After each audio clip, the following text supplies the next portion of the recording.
यज्ञ नारायण भगवान की जय। साधारण पति महाराज उमा महेश्वर भगवान की। तो यज्ञ नारायण भगवान के आशीर्वाद करने हर साल की तरह भगवान की कृपा करने भगवान के आशीर्वाद करने आसे जड़ा विष्णु यज्ञ और संत सम्मेलन है, पंचकुंडी विष्णु यज्ञ और संत सम्मेलन हर साल की तरह शुरू करा रहे हैं। पहली तरीक बोलीए तो 10 तरीक इसकी पूर्णाहुति है।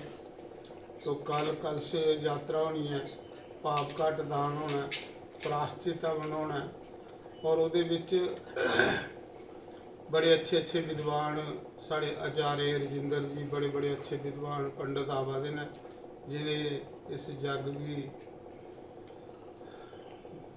पूजा कराने लिए और बड़े भगवान की कृपा करने बड़ी धूमधाम करने बड़े अच्छे तरीके करने परमात्मा की कृपा करने से जग जो शुरू करा दिया।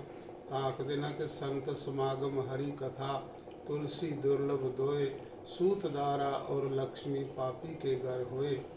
तो शंकर भगवान ने भी ये आख्या कि संतें का समागम और भगवान हरि की कथा ये संसार दे विच दो चीज़ां दुर्लभ ने। मनुष्य जन्म मिलने के बाद अगर ये दो चीज़ां मिल जान तो समझ लो कि बंदे का जन्म लेना संसार दे विच सफल है। अगर बंदे की ये दो चीज़ां नहीं मिलियां तो फिर समझ लो कि बंदा पशुओं की तरह के अपना जीवन जिहड़ा बतीत करा है।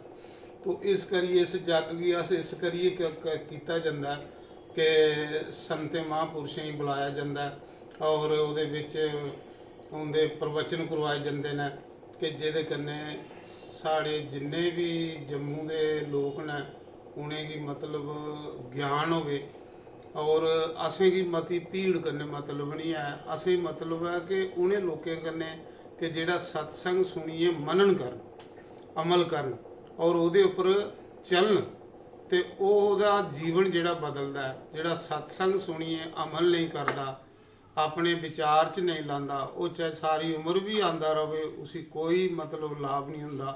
तो इस करिए भगवान की कृपा करने साड़ा जग जिहड़ा शुरू होने लगा और भगवान इस जग विच अपनी कृपा करन तो सारे संसार का भला होवे सारे लोगों का भला होवे और ये जग विच बड़ी चढ़िए सारे आना चाहिए।